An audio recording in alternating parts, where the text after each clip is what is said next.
Introducción. Más allá de lo visible está lo invisible. Más allá de lo conocido está lo desconocido. Más allá del camino andado está el camino sin explorar. Más allá de todo el vacío del enemigo está la sustancia de Dios. Y más allá del mundo de nuestras actividades está el mundo del reino de Dios. En medio nuestro están los que han visto, conocido y caminado donde otros no han ido, y hacemos bien en escucharlos. La vida de Leonard Ravenhill abarcó el siglo XX desde 7 años después de su comienzo hasta 6 años antes de su ocaso. En el momento de su nacimiento, los antiguos reinos e imperios de Europa seguían su curso. El comunismo y las guerras mundiales eran todavía desconocidos. Mientras los años de su vida avanzaban, vio todas estas cosas nacer y luego desaparecer. Las guerras mundiales y los esfuerzos del hombre para establecer una paz duradera y una democracia mundial corrieron cansados su curso y fallaron antes de que él llegara al fin de su peregrinaje. Él vio quizás el principio del fin. No vio el amanecer de un nuevo día, pero sí el caer de la noche que precede la llegada de un nuevo día.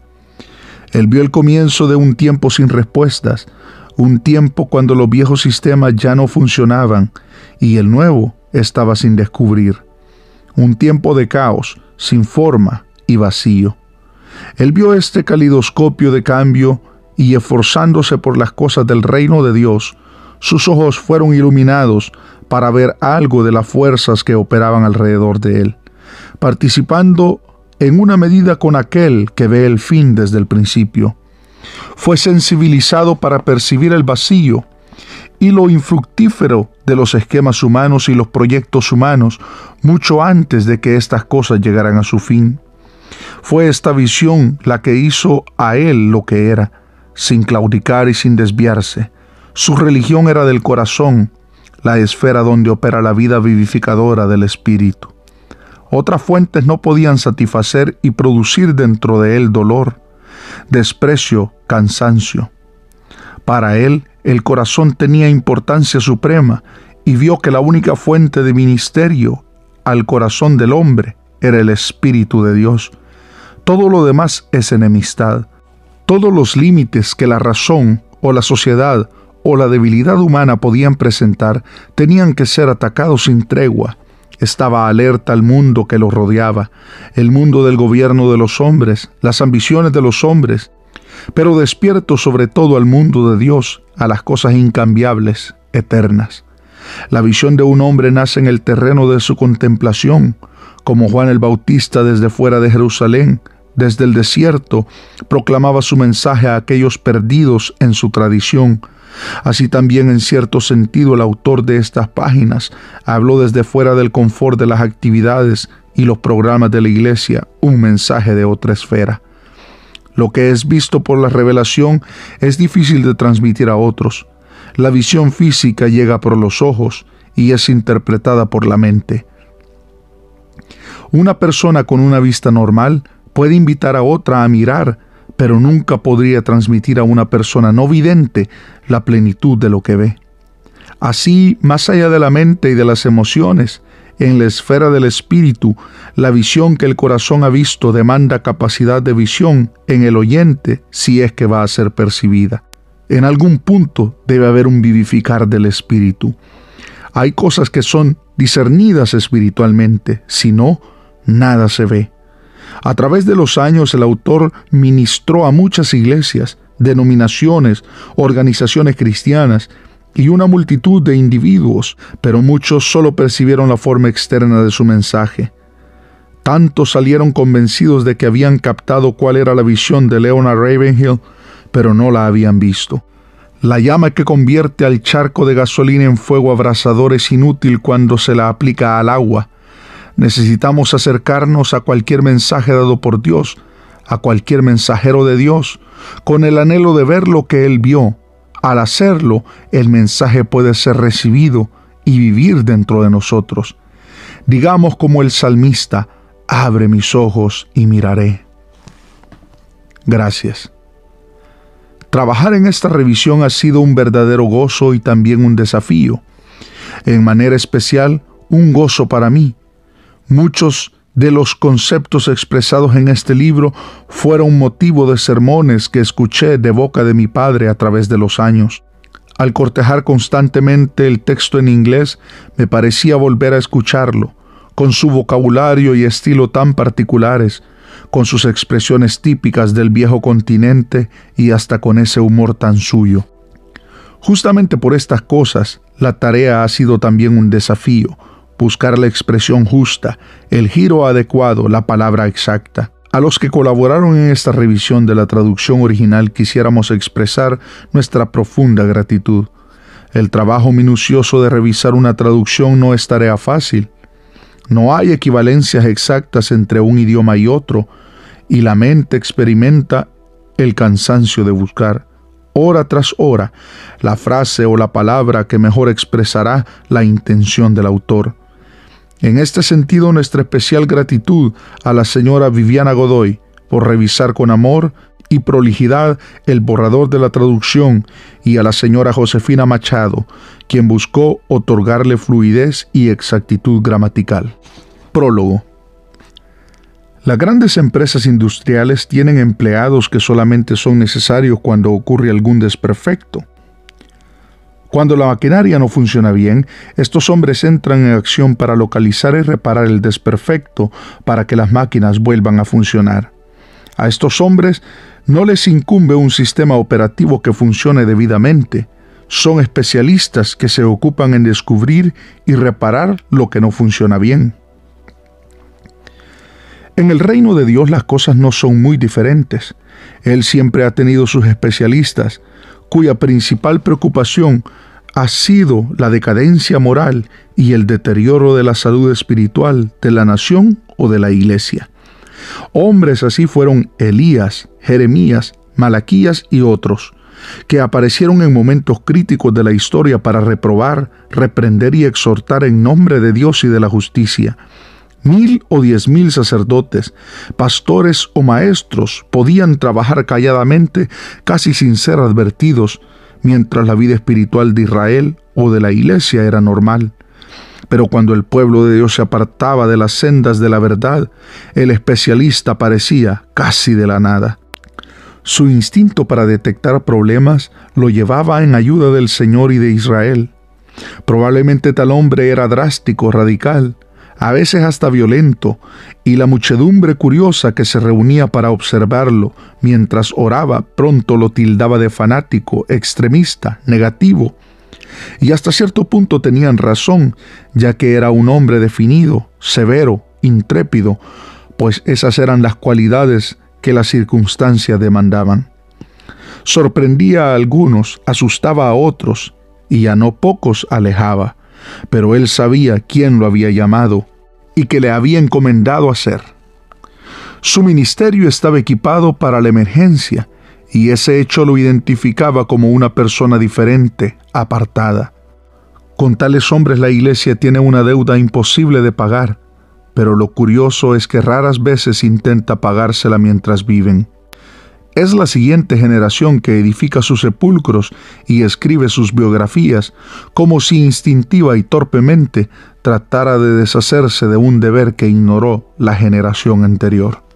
Los que conocen a Leonard Ravenhill reconocerán en él al especialista espiritual, al hombre enviado por Dios, no para realizar la tarea normal de la iglesia, sino para desafiar a los sacerdotes de Baal en la cima de su propia montaña, para avergonzar a los descuidados ministros de sus altares, para enfrentar al falso profeta y advertir al pueblo que está siendo extraviado por éste.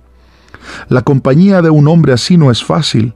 El evangelista profesional que abandona la conmovedora reunión en cuanto ésta termina, para apresurarse hacia un lujoso restaurante donde sus admiradores festejarán y bromearán con él, se sentirá avergonzado frente a aquel hombre, porque él no puede deshacerse de la carga del Espíritu Santo como si cerrara un grifo. Él insiste en ser un cristiano verdadero en todo tiempo, en todo lugar, y como ya dijimos, esto le da un sello diferente. Con Leonard Ravenhill es imposible ser neutral. Quienes lo conocen se dividen claramente en dos clases de personas, los que lo aman y admiran fuera de toda proporción, y los que lo odian con perfecto odio. Y lo que ocurre con el hombre ciertamente sucederá con sus libros, con este libro. El lector o bien lo cerrará y correrá a un lugar de oración, o lo arrojará lejos de sí, cerrando su corazón a sus advertencias y a su llamado. No todos los libros, ni siquiera todos los buenos libros, llegan a nosotros como una voz de lo alto. Pero yo siento que este sí lo hace, porque su autor lo hace, y el espíritu del autor fluye a través de su libro. A. W. Tozer. Prefacio. Aquí está mi sencilla ofrenda de panes y peces, comida sin la crema ni la nata que lleva un pastel de bodas, como un marinero que una vez vi abofeteando a un soldado porque dijo, insultó a mi madre. Así mi Señor es insultado y su iglesia menoscabada, y créanme, ante esta doble injuria yo sufro. La iglesia tiene muchos adversarios. ¿Puede mi espada dormir en su vaina? Jamás.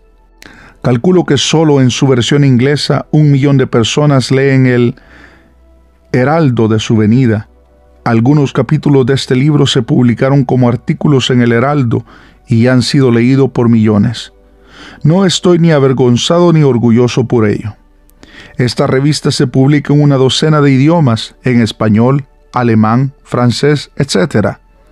Permítaseme decir que a través de este periódico, junto con Alliance Witness y otros, Dios ha tenido a bien hacer que artículos sencillos sean un canal de bendición para muchos.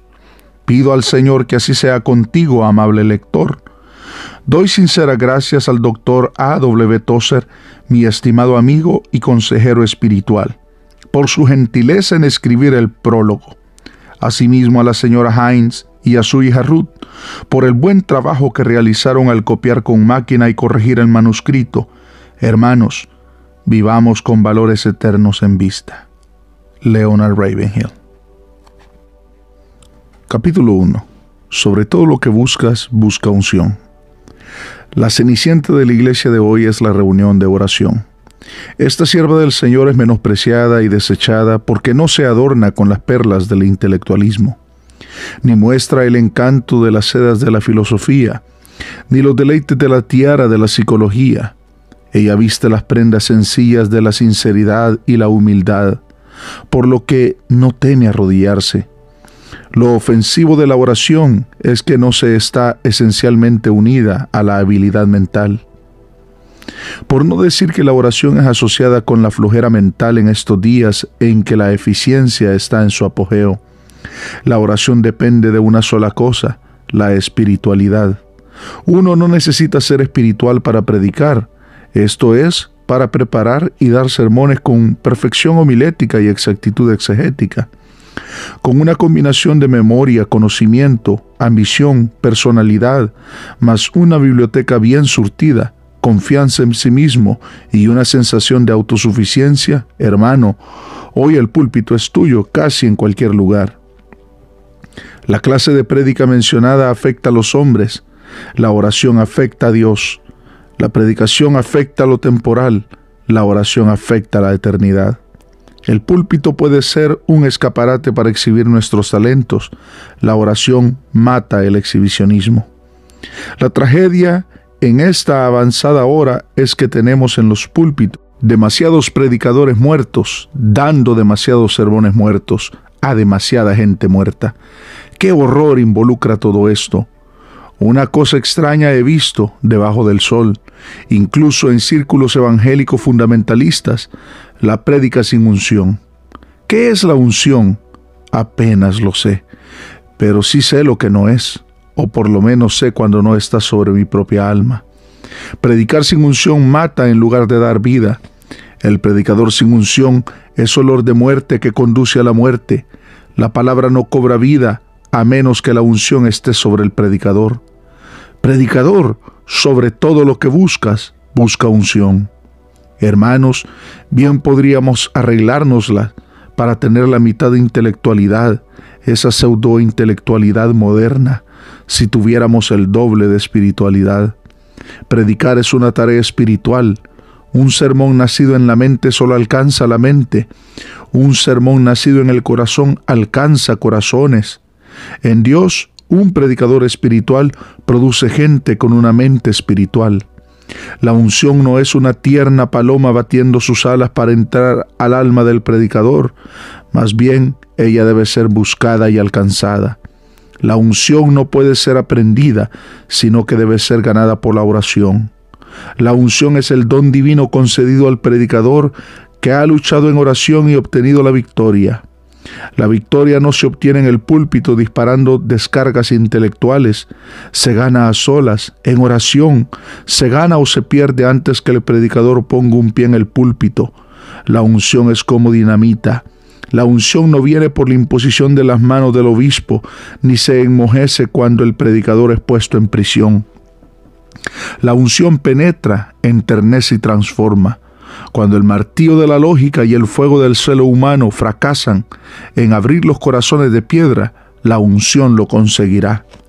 ¿Cuánta fiebre de construir iglesias hay ahora? Sin embargo, sin predicadores ungidos, estos altares nunca verán penitentes ansiosos. Supongamos que vimos barcos pesqueros zarpar hacia el mar con los más modernos equipos de radar y aparejos de pesca solo para verlos regresar mes tras mes sin pesca alguna. ¿Qué excusa habría ante tanta esterilidad? No obstante, millares de iglesias ven sus altares vacíos semana tras semana y año tras año, y excusan esa estéril situación aplicando mal el versículo de las Escrituras: mi palabra no volverá vacía. Digamos de paso que este parece ser uno de los pocos versículos que los dispensacionalistas olvidaron decirnos que fue escrito para los judíos. La triste verdad es que el fuego de los altares ya se está apagando o arde muy débilmente. La reunión de oración está muerta o a punto de morir. Por nuestra actitud hacia la oración, parecemos decir a Dios que lo que fue comenzando en el espíritu, podemos terminarlo en la carne. ¿Qué iglesia pregunta alguna vez a su candidato al pastorado cuánto tiempo pasa en oración? Sin embargo, un ministro que no dedique 2 horas diarias a la oración no vale un centavo, tenga títulos o no los tenga. La iglesia está parada hoy junto al camino mirando con impotencia y frustración, mientras los malignos genios del Moscú, dominados por el pecado, se pavonean en medio de la carretera lanzando amenazas en contra de todo lo puro, amable y de buen nombre. Detrás sigue el purpúreo desfile papal. Por otra parte, el diablo ha sustituido la doctrina cristiana de la regeneración por la reencarnación, al Espíritu Santo por el espiritismo, la sanidad divina por la ciencia cristiana, al verdadero Cristo por el anticristo y a la iglesia verdadera por la iglesia de Roma. Contra estos males gemelos, el comunismo y el romanismo, ¿qué tiene la iglesia para ofrecer? ¿En dónde está lo sobrenatural? Tanto en el púlpito como en los medios escritos. La controversia religiosa de antaño ha sido reemplazada por la somnolencia. Ni siquiera Roma nos llama protestantes, ya solo tenemos el insípido nombre de no católicos. Significativo, ¿verdad? Ni el infierno tiene una furia como la de esta madre de rameras cuando es provocada. Pero ¿quién contiende ardientemente por la fe que ha sido una vez dada a los santos? ¿En dónde están nuestros ungidos guerreros del púlpito? Predicadores que debieran estar pescando hombres están pescando halagos de los hombres.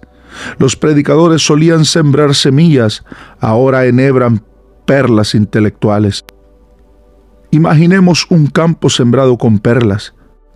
Fuera con esta prédica inútil y carente de poder, que no conmueve a nadie porque fue engendrada en una fría tumba y se nutre en un alma carente de fuego y oración. Podemos predicar y perecer, pero no podemos orar y perecer. Si Dios nos llamó al ministerio, queridos hermanos, entonces sostengo que debemos obtener la unción. Sobre todo lo que buscas, busca la unción, no sea que los altares estériles sean el distintivo de nuestro intelectualismo sin unción. Capítulo 2. La oración se apodera de lo eterno. Ningún hombre es más grande que su vida de oración. El pastor que no está orando está jugando. El pueblo que no está orando se está extraviando. El púlpito puede ser un escaparate para exhibir nuestros talentos, pero la cámara de oración no permite exhibicionismo. La iglesia hoy está empobrecida en muchas áreas, pero lo está aún más en la oración. Tenemos muchos que organizan, pero pocos que agonizan. Muchos que juegan, otros que pagan, pero pocos que oran. Muchos que cantan, pocos que imploran. Muchos pastores, pocos guerreros. Muchos temores, poco clamor. Mucha demostración, pero poca pasión. Muchos que interfieren, pocos que interceden. Muchos escritores, pero pocos luchadores. Fallando en esto, fallamos en todo. Los dos requisitos para una vida cristiana exitosa son visión y pasión. Ambos se originan en la oración y son sustentadas por ella. El ministerio de la predicación está abierto a pocas personas, pero el ministerio de la oración, la más alta de todas las ocupaciones humanas, está abierta para todos. Los adolescentes espirituales dicen: hoy no iré, es solo una reunión de oración. Satanás tiene poco que temer a muchas prédicas, pero las experiencias pasadas lo estimulan a levantar todo su ejército infernal en contra del pueblo de Dios cuanto éste ora. Los cristianos modernos conocen poco de atar y desatar, aunque es una responsabilidad que recae sobre nosotros. Todo lo que vosotros atareis. ¿Has hecho algo de esto últimamente? Dios no derrocha su poder, pero para hacer mucho para Dios, tenemos que estar mucho con Dios. Este mundo se conduce por el camino al infierno con una velocidad tal que hace parecer al avión más veloz como una tortuga. Sin embargo, pocos de nosotros podemos recordar la última vez que renunciamos a dormir para pasar la noche buscando a Dios por un avivamiento que sacuda al mundo. Nuestras compasiones no se conmueven. Confundimos el andamiaje con el edificio, la predicación de nuestros días con su pálida interpretación de las verdades divinas. Produce que confundamos la acción con la unción, la conmoción con la creación y el bullicio con el avivamiento. El secreto de la oración es la oración en secreto. Un hombre que peca deja de orar y un hombre que ora deja de pecar. Somos miserables y estamos en quiebra, pero no nos quebrantamos, ni siquiera nos doblegamos. La oración es profundamente simple y simplemente profunda. La oración es el lenguaje más sencillo que los labios de un niño pueden balbucear, pero es tan sublime que sobrepasa toda expresión y agota todo vocabulario humano. Una catarata de ardientes palabras no impresiona ni mueve a Dios. Una de las más profundas intercesoras del Antiguo Testamento no tenía palabras. Se movían sus labios y su voz no se oía.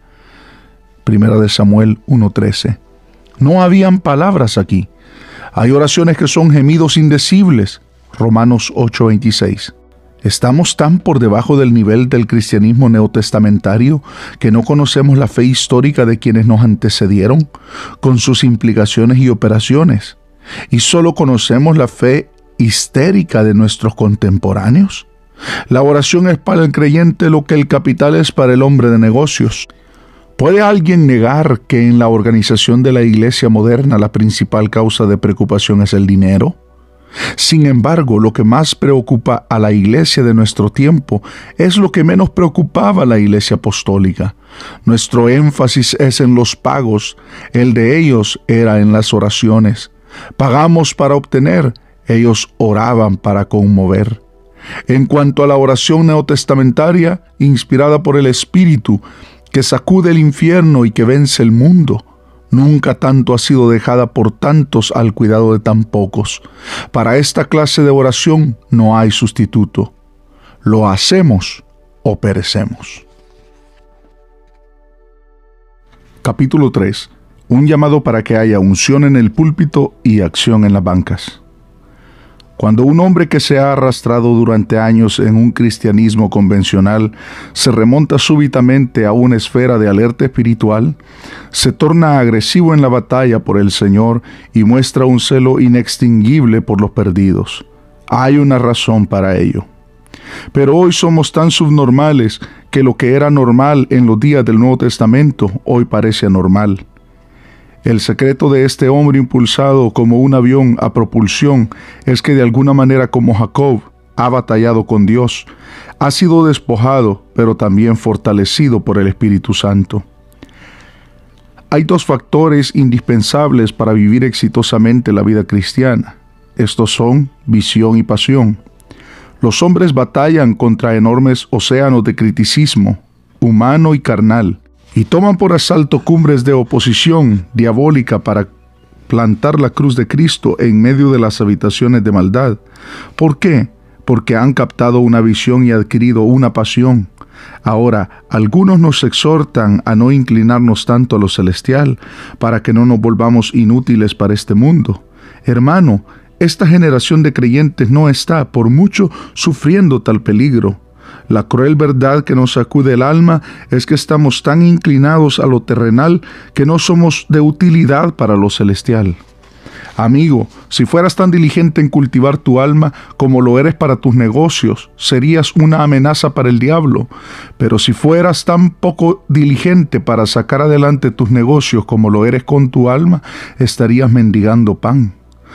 George Dickens grabó en mi mente hace muchos años este excelente concepto espiritual.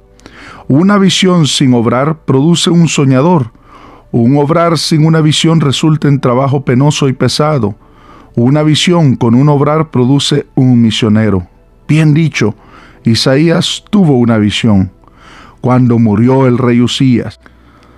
Quizás hay alguna persona en tu camino que te esté bloqueando la visión plena del Señor. El crecimiento espiritual requiere un alto precio que pagar, el cual a veces es muy doloroso. ¿Estás preparado para una visión a un alto costo? ¿La pérdida de un amigo o de una carrera? No hay precios de liquidación para obtener una revolución del alma. Si solo quieres ser salvo, santificado y satisfecho, no eres útil en la batalla del Señor. Isaías tuvo una visión en 3 dimensiones. Observa esto en el versículo 1 al 9 del capítulo 6 de Isaías. Versículo 5. ¡Ay de mí! Una palabra de confesión. Versículo 7. He aquí una palabra de purificación. Versículo 9. Anda, una palabra de comisión. Él tuvo una visión hacia arriba, vio al Señor. Una visión hacia adentro, se vio a sí mismo. Una visión hacia afuera, vio el mundo. Fue una visión de las alturas, vio al Señor alto y sublime. Una visión de las profundidades, vio los escondrijos de su propio corazón. Una visión de la anchura, vio el mundo. Fue una visión de la santidad. Oh amados, ¿cómo necesita esta generación de creyentes la visión de Dios en toda su santidad? Una visión de lo infernal, yo soy inmundo. Una visión de desesperanza implícita en las palabras, ¿quién irá por nosotros? En esta hora, cuando la generalidad de la iglesia se dedica más a promocionarse a sí misma que a orar, cuando ha olvidado la consagración promoviendo la competencia, ha sustituido la propagación del evangelio por la propaganda. Esta triple visión es imperativa. Donde no hay visión, el pueblo perece. Donde no hay pasión, la iglesia perece, aunque esté totalmente llena. Un predicador mundialmente famoso que ha sido usado poderosamente por Dios en los últimos años en un verdadero avivamiento, distinto y muy diferente del evangelismo en masas, me dijo que había tenido una triple visión similar. Todavía puedo ver el solemne temor en el rostro cuando expresó que no sabía si estaba teniendo un sueño o una visión, si estaba en el cuerpo o había sido trasladado, pero que él pudo ver una multitud que ningún hombre podía contar sumergida en un abismo, rodeada de fuego, encerrada en el manicomio del universo, el infierno. A partir de entonces este predicador nunca más volvió a ser el mismo. ¿Cómo podía hacerlo? ¿Podría Dios confiarnos una revelación tan angustiante? ¿Hemos madurado en el lugar secreto de oración y en la escuela del sufrimiento, de modo que nuestros espíritus estén tan templados como para soportar tan abrumadora visión? Bienaventurado es el hombre a quien el Señor puede impartir tal visión. Nadie vive más allá de su visión. Ningún teólogo con toda su erudición puede romper las murallas de hierro de la superstición y de la oscuridad espiritual, tras las cuales millones de seres humanos han perecido durante milenios. Solo hombres con menor profundidad intelectual, quizás, pero con mayor profundidad de visión pueden hacer esto. El ocuparse del espíritu es vida y paz, pero el ocuparse en estadísticas puede ser muy perturbador. Lee esto y llora. Japón. El gobierno japonés declara que su población excede los 87 millones. La población está creciendo a razón de 1.100.000 personas por año. Esto significa que la población no cristiana de Japón se ha incrementado en 5 millones en los últimos años. Pon esto bien alto en tu lista de oración. Corea. Allí hay 9 millones de habitantes, la mayoría refugiados, sin hogar y casi sin alimentos. India. Millones yacen en tinieblas y sombra de muerte. Medio Oriente. 1 millón de refugiados árabes. Europa. 11 millones de personas desplazadas. ¡Qué doloroso! China. Más de 300.000 refugiados de la China comunista viven en chozas en los suburbios de Hong Kong. Para sumar a tu carga y a la mía, hay 15 millones de judíos, 315 millones de maometanos, 160 millones de budistas, 350 millones de confucionistas y taoístas, 255 millones de hindúes, 90 millones de sintoístas y muchos millones otros por quienes Cristo murió, pero que mayormente no han sido alcanzados con el bendito Evangelio. Aún en la misma América del Norte, tan religiosa, se calcula que hay 27 millones de menores de edad que no reciben educación cristiana y 10.000 pueblos donde no existe iglesia alguna. Cada semana casi 1 millón de personas muere en el mundo sin Cristo. ¿No significa esto nada para ti? Esta situación anegada de pecado reclama unción en el púlpito y acción en las bancas. La religión sintética debe desaparecer. El fervor ante la palabra predicada se ha perdido. La gloria de los campamentos espirituales se ha desvanecido. El celo de la predicación al aire libre se ha evaporado. Quizá, quién sabe, Dios esté más airado con América del Norte e Inglaterra que contra Rusia. ¿Te sorprende? Entonces considera seriamente que en Rusia hay millones que no han escuchado jamás el mensaje del Evangelio, jamás han tenido una Biblia y jamás han escuchado un programa cristiano radial. Ellos acudirían a una iglesia si pudieran. La repetida oración de que el pecador necesita tener una visión del infierno puede ser que esté enteramente equivocada. Por el contrario, lo que probablemente necesita es una visión del Calvario, con un Salvador sufriendo e implorándole que se arrepienta. Pues después del Calvario, ¿por qué habría de perecer? Se cita a William Booth, fundador del Ejército de Salvación, diciendo que si hubiera estado en su poder, él habría finalizado el entrenamiento de sus soldados, suspendiéndolos durante 24 horas sobre el infierno, para que pudieran ver el tormento de la condenación eterna. Los evangélicos fundamentalistas necesitan tener una pavorosa visión otra vez, y el impetuoso, grandilocuente evangelista la necesita más que nadie. Charlie Peace era un criminal. Ni las leyes divinas ni las humanas lo detenían. Finalmente fue capturado y condenado a muerte. En la fatal mañana de su ejecución, fue conducido de su celda al cadalso, en la prisión de Armley, Leeds, Inglaterra. Delante de él iba el capellán de la cárcel, leyendo insensible y rutinariamente algunos textos bíblicos. El reo tocó al predicador y le preguntó qué estaba leyendo. «Los consuelos de la religión», fue su respuesta. Charlie Peace estaba espantado al escuchar cuán fría y profesionalmente el clérigo leía acerca del infierno. ¿Podía un hombre permanecer tan impasible bajo la misma sombra del patíbulo como para guiar a una persona hasta allí y con ojos secos leer acerca del profundo abismo en el que ese hombre iba a caer? ¿Podía este predicador creer las palabras de que hay un fuego eterno que nunca acaba de consumir a sus víctimas y pasar por esa frase sin estremecerse? ¿Puede un hombre ser realmente humano y decir sin lágrimas, por la eternidad estarás muriendo, pero nunca conocerás el alivio que trae la muerte? Todo esto resultó demasiado para Charlie Peace, así que él predicó. Escuche su sermón en el umbral del infierno. «Señor», dirigiéndose al clérigo, «si yo creyera lo que usted y la iglesia dicen creer, aun cuando Inglaterra estuviera cubierta de costa a costa de vidrios rotos, yo caminaría sobre ellos, descalzo o de rodillas si fuera necesario, y pienso que valdría la pena hacerlo para salvar, aunque más no fuera un alma de un infierno eterno como el que usted describe». Querido lector, Porque la iglesia ha perdido el fuego del Espíritu Santo, los hombres van al fuego del infierno. Necesitamos una visión de un Dios santo. Dios es esencialmente santo. Los querubines y serafines no clamaban omnipotente, omnipotente es el Señor, ni tampoco omnipresente y omnisciente es el Señor, sino santo, santo, santo. La vastedad de este concepto hebreo necesita penetrar nuestras almas otra vez. Si en el Seol hiciere mi estrado, si tomare las alas del alba, aún allí está Él. Dios nos rodea en el presente, y Dios, el Dios de quien no podemos escapar, nos espera en la eternidad. Mejor es que estemos en paz con Él aquí y en el centro de su voluntad ahora.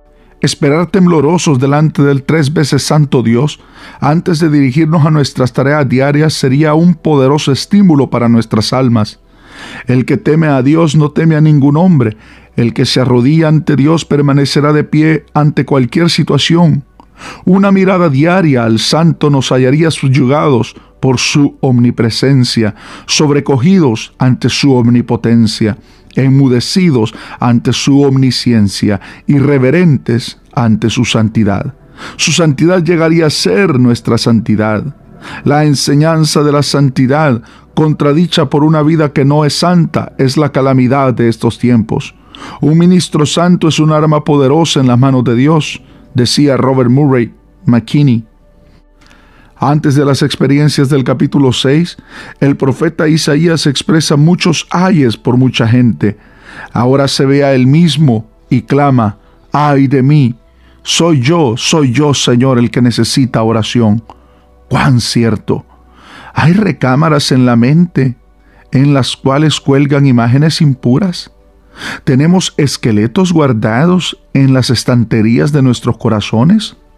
¿Podemos invitar al Espíritu Santo para que nos lleve de la mano por los corredores de nuestras almas?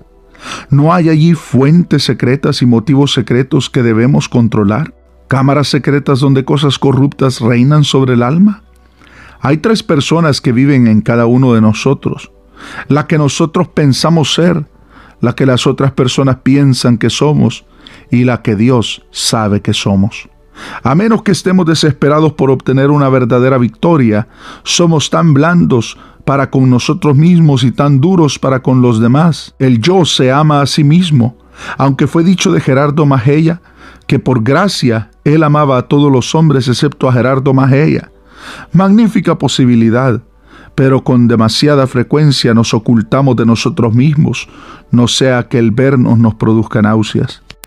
Invitemos al ojo escudriñador de Dios a que localice ese yo corrupto, sucio, maloliente en nosotros, que sea arrancado de nosotros y crucificado con Cristo, para que de aquí en adelante no sirvamos más al pecado. Romanos 6:6. Es inútil llamar al pecado con algún otro nombre diciendo: aquella persona sí que tiene un genio insoportable, lo mío es solo indignación justificada. Ella es quisquillosa, mi irritabilidad es solo un caso de nervios. Él es codicioso, yo no hago sino extender mis negocios. Él es terco, yo tengo convicciones. Ella es orgullosa, yo tengo buen gusto. Hay excusa para todos si así lo deseamos, pero el Espíritu no pasa por alto nada, ni nos engaña cuando nos exponemos a su infalible escrutinio. Jesús dijo al ciego: ¿qué quieres que te haga? Él respondió: Maestro, que recobre la vista. Marcos 10:51. Oremos nosotros también para tener una visión de lo alto, de lo interno y de lo externo. Entonces, como Isaías, cuando miremos hacia arriba veremos al Señor en toda su santidad. Cuando miremos hacia adentro nos veremos a nosotros y veremos nuestra necesidad de limpieza y poder. Cuando miremos hacia afuera veremos un mundo que perece y que necesita un Salvador. Examíname, oh Dios, y conoce mi corazón. Pruébame y conoce mis pensamientos, y ve si hay en mí camino de perversidad, y guíame en el camino eterno. Salmo 139, 23 y 24. Solo entonces habrá unción en el púlpito y acción en la banca.